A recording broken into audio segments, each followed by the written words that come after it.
Bienvenidos a este nuevo análisis. Hoy vamos a dar un salto al pasado para entender, de verdad, un momento absolutamente fundacional en la historia de la tecnología. Fijaos, hubo una época en que Internet era un lugar impulsado casi exclusivamente por la curiosidad y sobre todo por la confianza mutua. Hablamos de una red puramente académica y de investigación, una red diseñada para ser tan robusta que aguantara desastres físicos, pero que curiosamente no contemplaba para nada la necesidad de protegerse desde dentro. Y bueno, todo eso cambió drásticamente en cuestión de horas. Ese entorno digital de confianza del que hablábamos se transformó de forma irreversible en el complejo campo de batalla que conocemos hoy. Y todo, absolutamente todo, a causa de un pequeño error que nadie vio venir.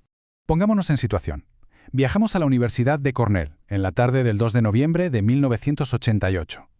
Tenemos a un estudiante de posgrado de 23 años, Robert Tappan Morris, que está a punto de tomar una decisión que le va a cambiar la vida. Morris, por cierto, no era un estudiante cualquiera, Era hijo de uno de los criptógrafos más respetados de la mismísima NSA estadounidense. Pero a ver, lo que Morris tenía en mente no era ni robar información, ni espiar, ni nada por el estilo. Lo suyo era mera curiosidad académica. Simplemente quería saber cuántos ordenadores había conectados a Internet en ese momento. Así que, para salir de dudas, lanza un programa desde un ordenador del MIT, en Massachusetts, para ocultar sus huellas y que no lo vincularan con su universidad, Cornell. En resumen, su plan era hacer un censo digital totalmente inofensivo. Pero claro, la teoría es una cosa y la práctica es otra. A la mañana siguiente, esa simple curiosidad había desatado un caos sin precedentes. Hablamos de que entre 6.000 y 9.000 ordenadores estaban completamente paralizados.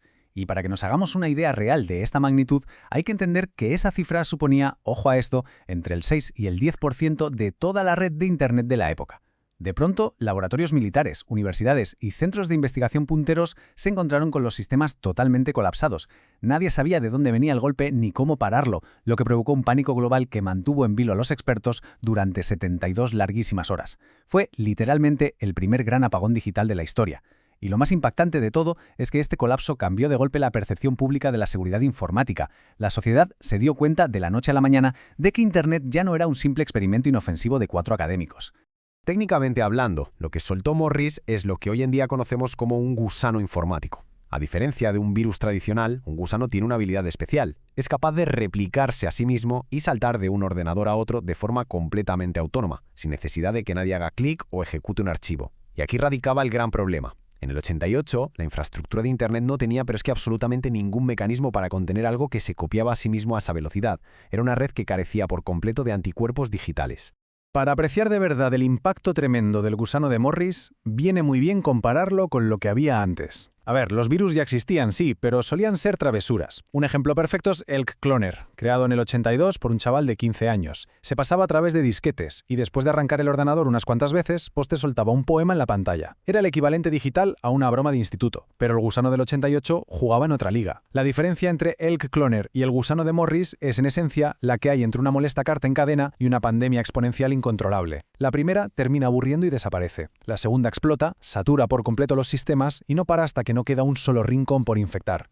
Pasemos ahora a analizar la anatomía de un gusano. O mejor dicho, el problema de las puertas abiertas y las llaves maestras perdidas. Vamos a meternos un poco en las tripas del asunto para entender cómo funcionaba el ataque, porque la verdad es que sentó las bases de casi cualquier ciberataque automatizado moderno. Usemos una analogía sencilla sobre la seguridad de un edificio. El gusano se colaba en los sistemas Unix aprovechando 3 fallos de sobra conocidos. Primero, explotaba vulnerabilidades en 2 programas, Sendmail y Fingered. Esto era exactamente lo mismo que ir paseando por los pasillos de un edificio y probar los pomos de las puertas para ver cuáles se habían dejado sin echar la llave. Segundo, se aprovechaba de una debilidad en RS, un sistema de confianza entre equipos, algo así como encontrarse una llave maestra tirada en el suelo que abre un montón de despachos. Y tercero, si todo lo anterior fallaba, intentaba adivinar las contraseñas probando palabras comunes de un diccionario. Lo verdaderamente increíble de todo esto es que ninguno de los fallos era secreto. Estaban documentadísimos, simplemente nadie los había parcheado por pura y dura negligencia.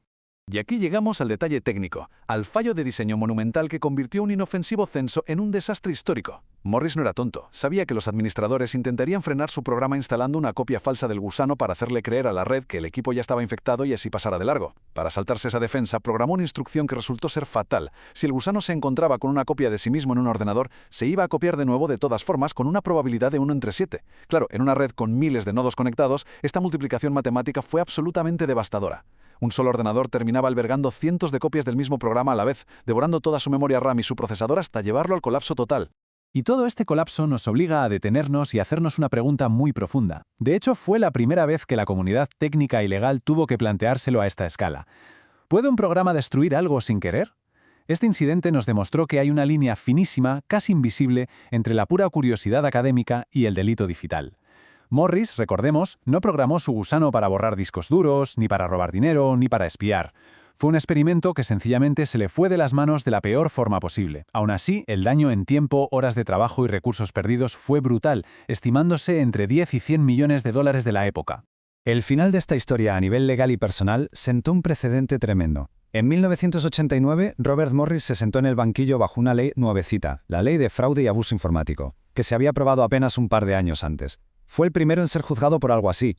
Salió culpable, sí, pero le cayó una condena que hoy en día nos sonaría a broma. 400 horas de trabajo comunitario, $10.000 de multa y 3 años de libertad condicional. Hubo mucho debate, unos decían que era un castigo exagerado y otros que se iba de rositas, pero lo más curioso es que su carrera no terminó ahí, ni mucho menos. En lugar de quedar apartado, Morris volvió al mundo académico y tecnológico por la puerta grande. Hoy es profesor en el MIT y cofundador de eCombinator, una de las aceleradoras de empresas más importantes del planeta. Es una anécdota que nos recuerda cómo los cimientos de la gran industria tecnológica de hoy están súper mezclados con aquella cultura hacker original. Llegamos ahora a una parte fundamental, el nacimiento del CERT y cómo se organizó la primera defensa global de la historia. Fijaos, en los días que siguieron a aquel apagón masivo del 88, la comunidad de ingenieros se dio de bruces con una realidad muy incómoda. Resulta que no había a quién llamar. Literalmente en el mundo digital no había un número de emergencias, ni protocolos, ni nadie que coordinara un aviso general de que algo iba mal. El sistema estaba totalmente desamparado. Pues bien, la respuesta oficial no tardó en llegar. DARPA, la misma agencia gubernamental estadounidense que había financiado la creación de Internet, tuvo que tomar cartas en el asunto. Pusieron el dinero y crearon el primer CERT, el equipo de respuesta ante emergencias informáticas. Era la primera vez en la historia que se montaba un servicio de guardia permanente solo para coordinar las defensas ante ciberataques. Y ojo, porque esa fue la semilla de toda la inmensa red de ciberseguridad que nos protege hoy, inspirando a agencias vitales actuales como ENISA a nivel europeo o el CCN CERT aquí en España.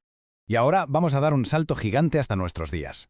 Imaginad una escena de lo más normal, con Elena, nuestro personaje de ficción que siempre nos acompaña. Elena trabaja en un hospital, acaba de fichar para salir, se sube al ascensor, saca el móvil y le salta la típica notificación, actualización pendiente del sistema. Lleva como 3 semanas viendo el mismo mensajico, y sin pensarlo, por 1ª vez, le da al botón de recordármelo más tarde y se vuelve a meter el móvil en el bolsillo. Parece una tontería, ¿verdad? Un simple gesto hecho con prisas. Pues bien, aunque cueste creerlo, la gran lección que nos deja toda la historia del caso Morris es que esa pequeña costumbre de Elena es el eslabón más débil de toda nuestra seguridad global. Volvamos atrás un segundo. En el 88, el gusano arrasó porque había 3 fallos que todo el mundo conocía, pero que por pura pereza nadie había parcheado. Hoy en día pasa exactamente lo mismo. La inmensa mayoría de los ataques informáticos se cuelan por fallos antiguos, agujeros que los desarrolladores ya han tapado, pero que siguen ahí porque los usuarios retrasamos las actualizaciones. La gran diferencia entre el 88 y hoy no es que ahora hagamos software invulnerable. La diferencia es sencillamente la escala. Ya no hablamos de un puñado de ordenadores en universidades, hablamos de que llevamos miles de millones de teléfonos en nuestros bolsillos, teléfonos que deciden, día tras día, no cerrar sus agujeros de seguridad. Así que, para terminar, creo que toca hacernos una buena reflexión. Si Internet se inventó en su día para resistir hasta una guerra nuclear, dándole siempre prioridad a que la red estuviera abierta y no a que fuera un búnker cerrado, ¿qué es lo que nos protege realmente a día de hoy? Ya hemos visto que la primera gran crisis mundial la provocó un error inocente que simplemente supo aprovecharse de esa apatía general por actualizar las cosas. Mantener nuestro software al día es, de lejos, la mejor barrera que tenemos para que un desastre así no vuelva a ocurrir. La amenaza sigue ahí, simplemente ha cambiado de forma. Por tanto, la próxima vez que nos salte en la pantalla ese famoso botón de recordármelo más tarde, pensémoslo 2 veces, porque de esa pequeña decisión depende y mucho que nuestro mundo digital siga siendo seguro o que, por el contrario, volvamos a dejar la puerta completamente abierta. Muchas gracias por acompañarnos en este análisis